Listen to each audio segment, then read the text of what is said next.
Heartful Parent Podcast. I'm your host, Christy Keating. In this podcast, we talk about it all, our parenting, our partnering, and our professional lives, because they are all a part of us, and we were never meant to do this alone.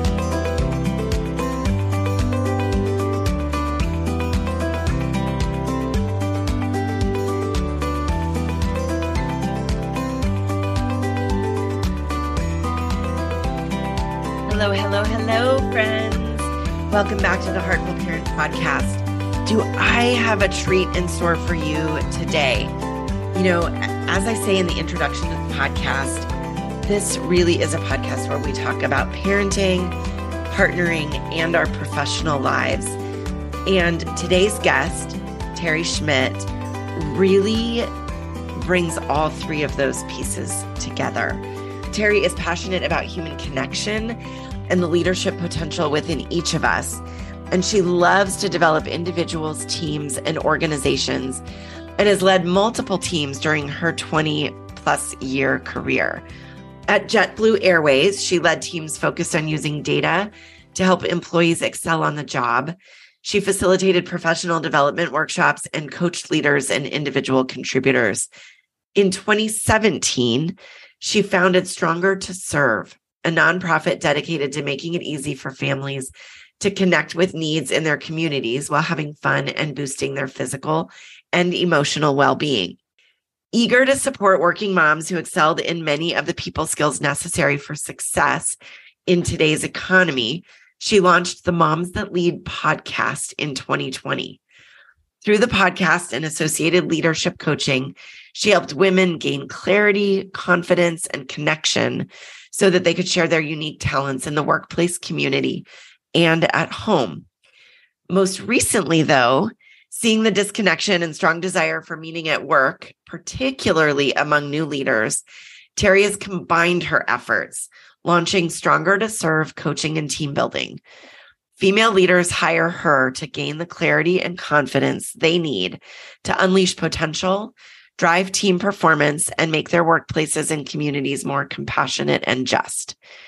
Using her 20-plus years of coaching, leadership, and performance improvement experience in the corporate and nonprofit sectors, she transforms overwhelm into impact. In addition, as if that wasn't enough, Teri is also an Ironman triathlete who loves to be in nature, backpacking, camping, and doing some occasional rock climbing. She currently lives outside of Dallas with her three favorite people, her husband, Jeff, and her two teenage kids, Tyler and Megan. I love this conversation with Teri because she introduces us to her framework, which is called Ground, Grow, Give. And as I said, it really brings the power of us as leaders, both in the workplace, but also in our partnerships and at home. Now, Teri works primarily with women leaders, but for those dads out there listening, this applies to you too. The Ground, Grow, Give framework that Teri's going to talk about is something that you can use with the people that you lead at work, with your family, with your kids, and in your personal lives. So whoever you are, professional, partner, parent, this interview is for you. Enjoy. Teri, I'm so excited to have you here. Welcome to the Heartful Parent Podcast. Well, thank you for having me, Christy. This is so much fun to kind of reverse roles. I know you've been on our podcast 2 times and provided so much expertise to our audience. So I'm excited to have the opportunity to speak with you today. Oh, thank you. It is so fun to kind of do this, like, you know, I'm on yours, you're on mine, kind of back and forth. And it's fun to be on this side of things and get to talk to you about all the amazing work that you're doing. So with that, why don't you share with us and the listeners just a little bit about your journey? Because when I was on your podcast, you were doing some different work than you're doing now. So catch us up and let us know, like, what are you doing and how'd you get here? Yeah, definitely. And, you know, it is different work in title, but the core of the work really is the same. So when you were on the podcast, it was titled Moms That Lead. Right. And I was really very narrowly focused on supporting moms who were leading either in the workplace or in their communities or even at home. Because as we know, there's a lot of overlap between those three areas of our life that I know that you talk a lot about on this podcast.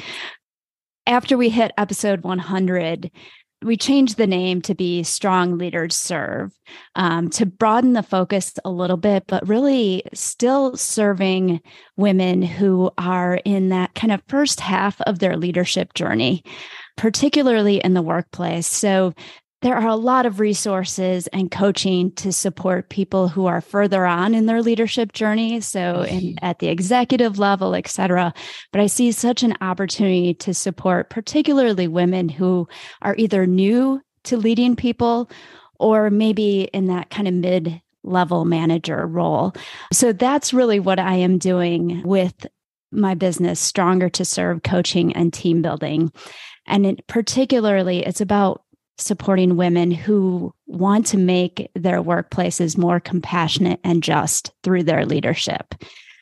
Oh my God. I love this mission. I loved what you were doing before, but I love the sort of re-envisioning of it. And you and I have talked about this offline, or off the podcast, the idea that you're right, there's so much coaching for executives, and that's great. I'm not poo-pooing that at all. But the way we grow better execs is by growing leadership at earlier stages in someone's career. And I love that you focus on women, and because I do think we have some unique needs in the workplace. And as you said, there's that really sort of beautiful overlap between often what's going on at home and what's going on in the workplace. Yes. So I want to dig in. We'll kind of ask you about this in a number of different ways, but you've got this really beautiful framework that you use, which is ground, grow, give. Is that right? Exactly. Okay. Give me the big picture overview of this ground, grow, give framework. I want to make sure I'm getting them in the right order. And then we'll dig into some of the nitty gritty. Definitely. Yeah. And alliteration is helpful, but it can also be confusing when you have to remember which order it goes in. I know. I love alliteration. I'm a big fan of it. But when I'm using someone else's words, I want to make sure I've got them in the right order, right? Of course. Yeah. If it helps at all, our image that we use is really a tree. So the tree kind of grounded in its roots and then growing up, and the way that the tree gives through its flowers, through its fruit, through its shade, et cetera. Sometimes that can help to keep it in the right order. But not that I want to cross images, but I also would say this as our leadership development model, we don't necessarily see it as a solely linear process. The way I describe it is it's kind of like a spiral staircase in that you will go through the phases of ground, grow, and give repeatedly. You'll be kind of ascending in your knowledge, but you will continue. It's not like once you've figured out everything in the ground phase, you're done and you never have to revisit it. Right. Yeah. I mean, I'm just thinking about that even from the parenting perspective, how I find myself repeatedly needing to ground myself. Yes, exactly. Yeah. There are so many parallels between leading outside of the home and leading within the home. Actually, both of those images speak to me, and they don't muddy the waters. The tree, first of all, I just love images of trees, and that I think paints the picture really clearly. But I also love this idea of the spiral staircase where you're ascending, you're going up, right? We're spiraling up, but doing that in a way that all of these pieces are sort of swirling together a little bit. So let's dig in and talk about grounding first, even though, as we've said, they all happen kind of together. How does grounding yourself in your values, I know that's something that you talk about. How does grounding yourself in those values help you as a leader professionally in the workplace and also at home? Yeah, definitely. Yeah, the areas that we really focus on in the ground phase are becoming very aware of what your values are that you just referenced, as well as your strengths, and taking a look at your passion, which I see as an outgrowth of values as well. But we'll start with the values. once you really have a clear sense of what your core values are, and I'm talking 2 to 3 core values, not a long list. You can start with a long list and kind of whittle it down. Once you have a sense of what those 2 to 3 values are, that just makes decision-making so much easier, for one. So that's one benefit of being grounded in your values, particularly in a leadership role, because we all have to make so many decisions in our life. One of those decisions that we have to make that applies to both parenting and workplace decisions is prioritization. So when you have a sense of what your values are, that really helps you to prioritize what you want to do in your leadership and at home. So I, had an episode really early in on our podcast where I was talking about prioritization and talking about family prioritization as well.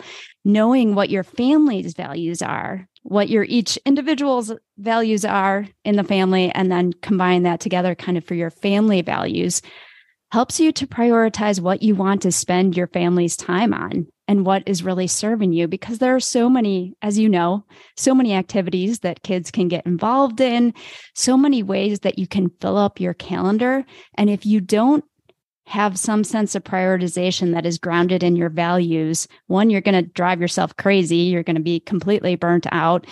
But two, you're not going to feel necessarily fulfilled with how you are spending your time. You may be going through the motions. You may be checking the boxes, checking the tasks off your to-do list, but you're not going to feel that sense of fulfillment as a family or as an individual. I love this idea so much. This is sort of the foundation of the work that you do, because this is something I also talk about inside the Heartful Parent Academy, which is my membership group. And that idea that you do need not a list of 15. I call it the values trio. And you really need no more than 2 or 3 values. And so, for example, I know that my top 3 values are growth, connection, and integrity. And knowing that has made it so much easier. So I'm wondering if, we've talked a little bit about the family side, but obviously a lot of the parents listening are also out there in the workplace, either in management, working towards management. I'd love to have you expand or just talk a little bit about how knowing those values can also help in that professional setting, with the women that you work with. Yeah, I would love to. In one sense, just again, kind of paralleling the family, you do want to be aware of what your company's values are as well, from the sake of prioritizing work. But I want to speak to really kind of the individual piece, because that's what I help women to identify and hopefully link that to their company values as well, because that is one way that you can really make your work very meaningful. In terms of the individual values, for me, my values are respect and faith.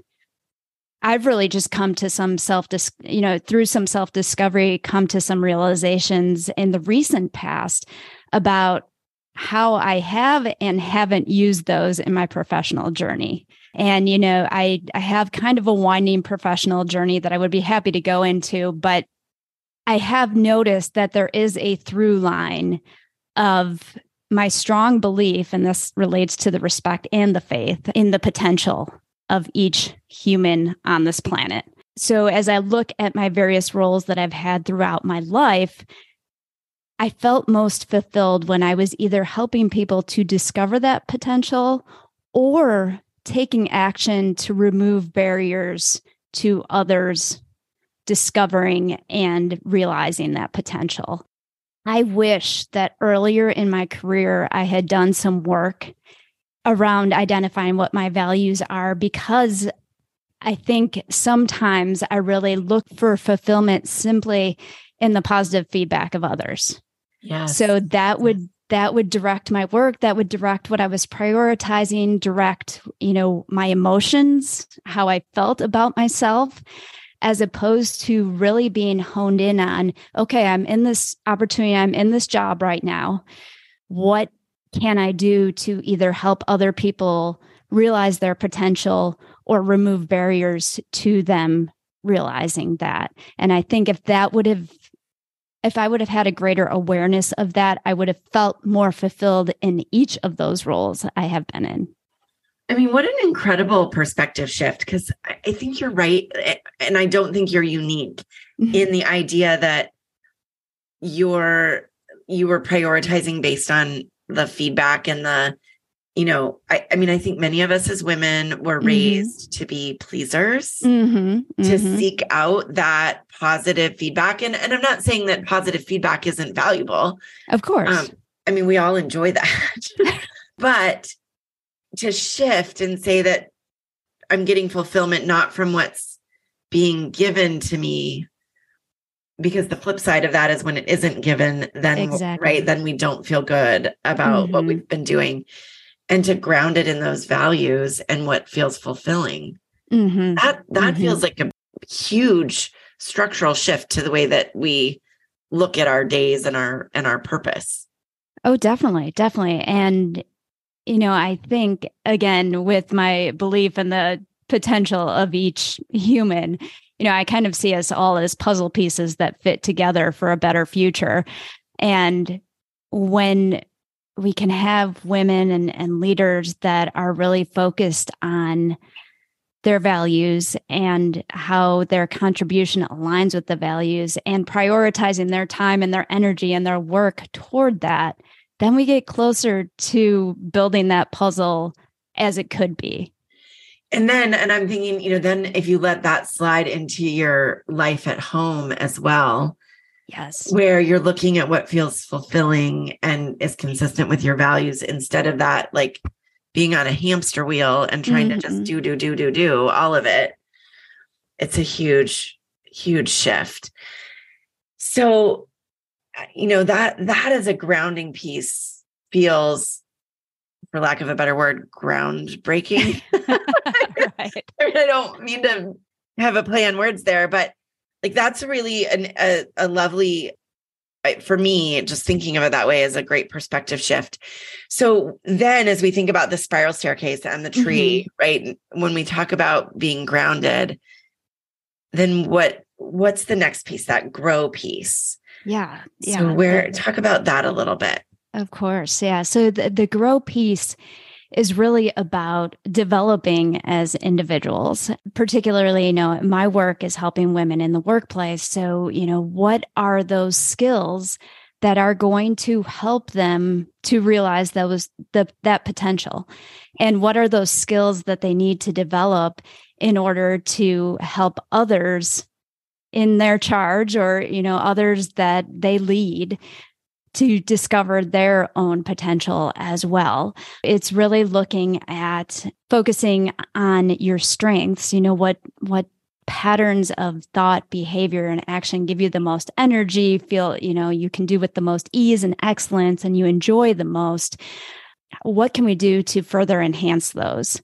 Because that is a step toward growing your potential, to realizing your potential, to putting it out in the world. But if you can really focus in on, what are those skills that you need to be able to align with your, do work well that aligns with your values. I'd love to dig into that a little more on how you can, grow into those leadership skills. So since you actively work with women who are in these leadership positions, I'd love to have you share with us a little bit of how you help those women grow into those skills. And then maybe also talk a little bit about the overlap that you see between those skills in the professional space and in the personal space. Yeah. So in terms of my opinions about kind of the best way to grow those skills, it's really kind of three phases. So starting with reflecting on why you want to grow this skill. So I'm a big, proponent of, Simon Sinek's start with why, and having an understanding of why it's important to you, because that is what is going to drive you through the sometimes painful process of growing a skill or developing a skill. I don't know if you heard me say reflect. And I think a lot of the time when we think about learning, we think, oh, I'm going to read a book or I'm going to listen to someone. and there isn't that reflection. Yeah. So that next phase, getting into that, is the learning from others, watching what's working just around you, even learning from experts, thought leaders, but then also reflecting again. How do I make that my own? What opinions do I have about that? How am I reacting to what they're saying, even in my body, and why? Right. Because then we can make it our own. We can weave it into our own story. And again, because I believe that everyone has this unique potential, I think there's a whole lot more value if we can really make it our own, instead of just taking it off the shelf and trying to apply something that maybe doesn't align with your values or doesn't align with who you are. Right. So again, the why and the reflection, the learning and the reflection. And then for the last part, it's really about the practice and reflection. So you sense a theme here. The best way to learn leadership skills is to get out there and be in experiences where you need those skills. So when I am working with women, when I'm coaching women, it's about starting with where they are. I start by asking, how is everything going in their life in terms of their work? What situations are bubbling up that are giving some evidence to skills that they want to develop? And making sure that we're really clear on why it's important for them to develop them. But then taking to that practice piece, their real life situations where they need to utilize those skills and combine that with the learning that can happen from either their past successes even, or from different thought leaders, and having an opportunity to be that partner for them to help them reflect on what they want to try, how it went, and what they can learn from that going forward. I love that reflection piece is at the core of each of those steps, right? Like knowing your why and learning and practicing, but always turning that lens back on ourselves. It strikes me as such a critical component of it. And it was, as you were talking about the practice piece, I thought, I am such a believer that women and parents, both moms and dads, make better employees, right? Better business owners, better employees in many ways, because of we develop so many of those skills at home. And as you were saying, practice, like those skills, I could see somebody saying, well, I don't know where to practice this if I'm not in leadership yet. And what better place than with your children, right? Exactly. And those experiences are, in a sense, forced on us. I think caregivers in general, moms and dads, have so many opportunities to practice prioritization, decision-making, perspective taking, understanding the feelings and thoughts of the person that you are speaking with is critical to being a parent. Motivating people, influencing people. As parents, we have these experiences, probably by 9 a.m. in the morning. There's no lack of opportunity to practice. Yeah. But what I think sometimes is missed is the reflection on that, which doesn't mean we can't learn from it, because sometimes it just, the reflection kind of happens on the side. But if you can intentionally reflect on your day, reflect on what you might have learned, that will just accelerate your leadership growth. Such a good reminder, because I do think, those who are running around at home, running around in the workplace, trying to get all the things done, be all the things for all the people, we forget, or we just don't. It's not even that we forget, we just don't stop and pause and turn that lens back and do that reflection. But I love that you say that that's what will grow these skills even faster. Exactly. And, to be fair, even if you're not a parent, even if you're just a leader in the workplace, you're probably not doing the reflection either. Yeah. And again, it's not that you can't learn. And I had this experience as well. It's just, you could go so much further if you have a structured way to reflect. And that's what I like to provide for my clients. That's one of the things I provide is that structure to prioritize that reflection, make it happen so that they get past the just checking the tasks off the list, just checking the box, going through the motions, that they can get to the place where they do feel like they are making that impact, like I talked about at the beginning, that they're making their workplaces more compassionate and just. If you're just on the hamster wheel day after day after day, that's not going to happen. And there's so much potential for you to have an influence on the compassion and justice in your workplace, but it won't happen unless you have that time to reflect and you can accelerate that growth. Those aren't the kinds of things that just happen by accident. Exactly. Right. It requires that bringing of intentionality. And I love that you give your clients sort of a more structured way to think through that or to engage in that reflection, because I think many of us could hear you say that we should reflect, but then we don't really know what that looks like or what that means or how to reflect and make something out of it. Yes. It's not just sitting there and thinking about it. It's, okay, what are we learning from that reflection? Yeah. Let's jump into the third piece of this, which is the give. So as we're on our staircase and we're grounding ourselves, we're growing, and now there's the giving piece. Tell me about that. I get a little bit annoyed sometimes with a lot of the personal development and self-help literature, in that I think sometimes it just stops there. It's just about developing yourself. It's about taking care of yourself, putting yourself first. All great things. I'm not saying that that's bad. I kind of envision it like a river or a stream kind of flowing down a mountain. If you are putting all that effort into kind of getting that stream running and flowing, if it doesn't have an outlet, it becomes stagnant. I love the definition actually of stagnant, because it says a body of water having no current or flow and often having an unpleasant smell as a consequence. I like that last part. Not that we're going to be smelly if we're not focused on how we're using what we learned in the ground and grow phase to give to others, but it's never going to have the value that it could have. And it's never going to get you to the place where you are going to feel fulfilled unless it's about something other than yourself. So that give phase, and again, I hesitate to call it a phase because the giving is happening all the time.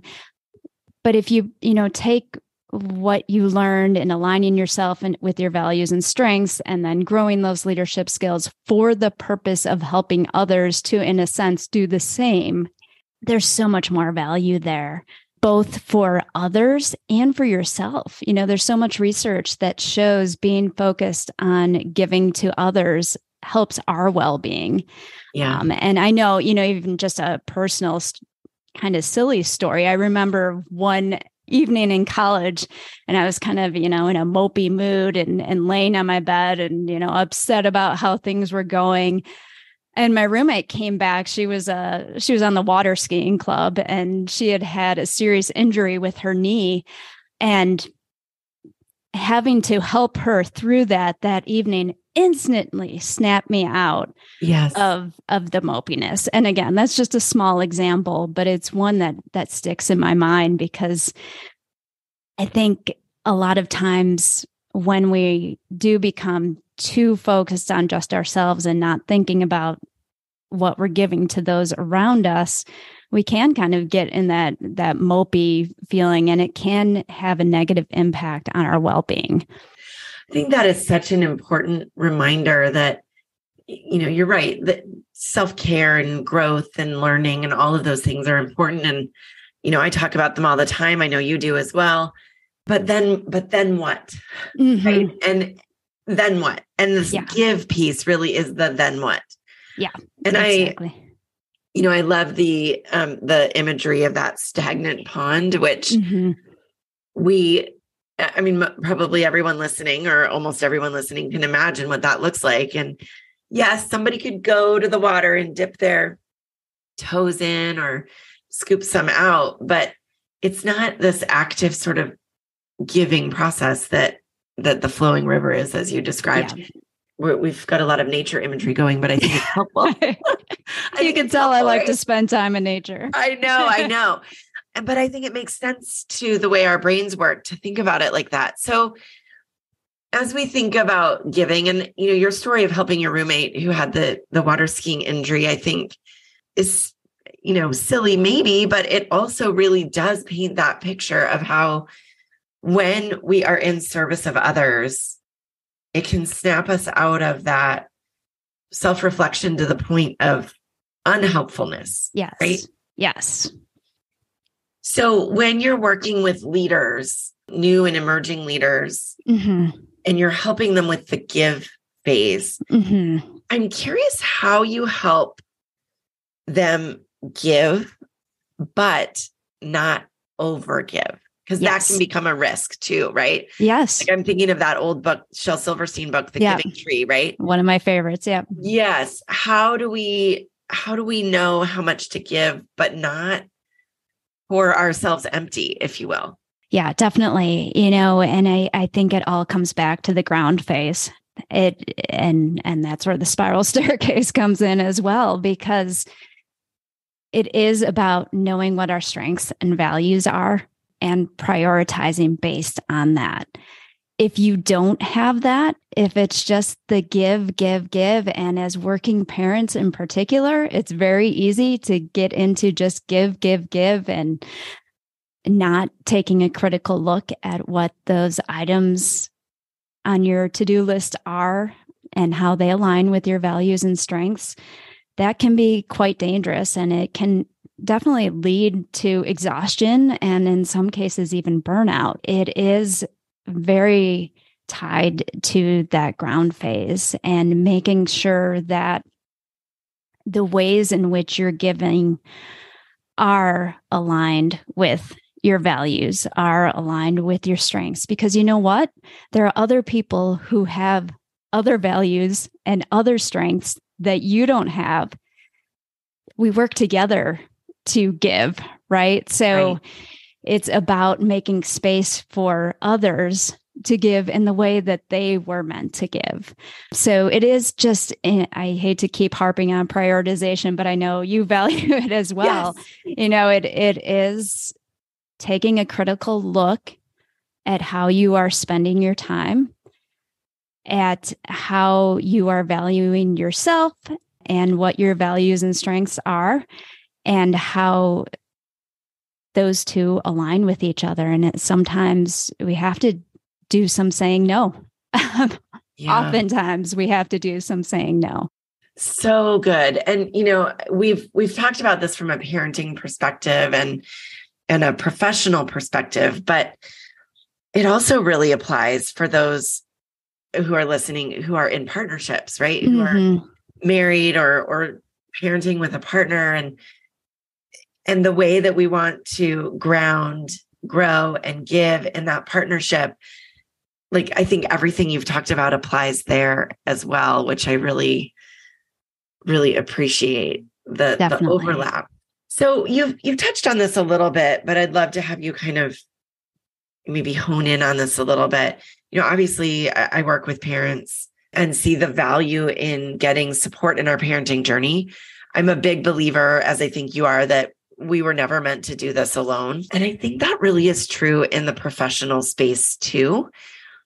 But as you said at the beginning of our interview today, that we often don't provide support, or companies don't provide support, or employees don't seek out support when they're in those early phases of leadership. So I'd love to have you talk just a little bit about why it makes sense for people in that stage to get support from a coach, and how that can really accelerate their journey so that they can avoid the overwhelm that often comes and really get settled into this ground, grow, give philosophy so that they are building this, putting these puzzle pieces together, as you said, in a way that really is better for all of us.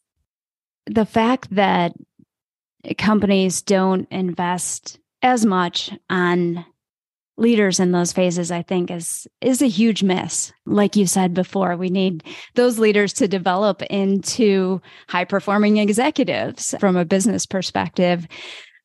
I think as you look at leaders who are near the beginning of their leadership journey, there is, like you said, so much overwhelm. You're drinking from multiple fire hoses. You are learning probably a new job. Maybe you got promoted on your same team, so maybe you have some experience there that you can rely on, but you're definitely learning how to lead people, which is a whole different skill set. And, you're learning also how to manage. You may have time cards, a time card system, or different software that you need to learn. And it's all so much to learn and to be thrown into. And there are some great leadership development classes out there and such, but usually they don't have that ongoing reflection, that ongoing partner that you can work with to make sure that you are doing that reflection and that you are learning through the experiences that you're having each day, and that you are grounded and know yourself as a leader, that you kind of have that leadership voice developed. We say, once you know your values and your strengths, you can kind of develop that leadership voice, which can then give your team a whole lot of stability because they know what to expect from you. They know how you're going to make decisions. They know how you're going to react to different situations. So without that ongoing support, paired with the overwhelm that comes from all the fire hoses you're drinking out of at the same time, you kind of, and I know this from my personal experience, you get into a situation where you are just checking the boxes. You're just getting through the days. And yes, you're probably most likely learning as you go on through the experience, but slowly. And you're not going to get to reach and express that potential that you have within you, that greatness that is just, longing to come out and fit in that puzzle like we talked about. You're not going to get to express that for a long time. And it just makes me sad to see how that's wasted because there isn't that investment made early in people's careers. Yeah. As you were just talking, I was thinking about when I was working actively as an attorney, what makes a good trial attorney is not necessarily what makes a good leader. Oh, right. And yet the people that were promoted were the ones who were successful in their trial careers, typically, right? And there was little to no investment in helping those individuals in their leadership roles develop as leaders. And I don't think my workplace that I was in is unique in any way. No. My husband works in the software industry. And again, oftentimes the people that are promoted are the ones that know the tech really well, Mm-hmm. And depending on where they work, there's more or, there may be more or less investment in that leadership. And so I love that there are people like you that are starting to talk about this, that the skills that you need as at the entry level are really different than what you need in a leadership position. And especially in the world we're living in right now. Yeah. They call it kind of the VUCA world. So the volatile, uncertain, complex, and ambiguous world. And it, isn't it ever? It is. And without some really intentional development, businesses can't succeed. They may succeed for a little while, but not for the long haul. I could talk more about retention and engagement and all that, all the benefits that can come from having leaders early in their career who really know who they are, can lead the team in that way, can build trust with the team, help their team members to feel safe and develop themselves. There's just so much untapped potential for businesses to do well when they make those investments. Yes. Yes. And then of course it's got the happy side effect of making families healthier and happier. And then those two, the constant interplay between those is such a good thing. Teri, there's so much more that we could talk about, but I think this ground, grow, give framework, I'm hoping that, everyone listening is taking this away and saying, okay, I can use that at home. I can use that in my partnership. I can use that in my professional life. Where can people find you if they would like more goodness from the amazing work that you're doing? Yeah, definitely. So I'm most active on LinkedIn. So you can find me just by searching for Teri, Teri. My mom made it difficult on everyone, but Teri Schmidt, Schmidt.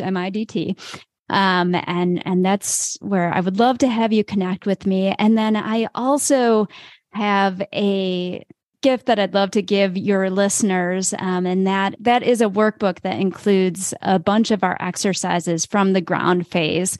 We call it Getting Started with Your Leadership Voice.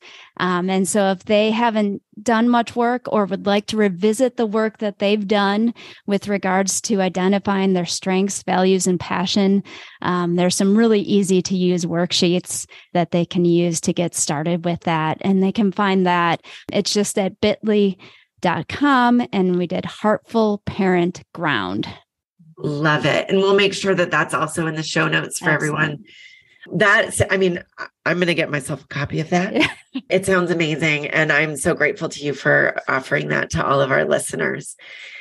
Teri, thank you for being here and for sharing this perspective. I think for many of us, it's a shift in the way we think about things and a potentially really powerful one.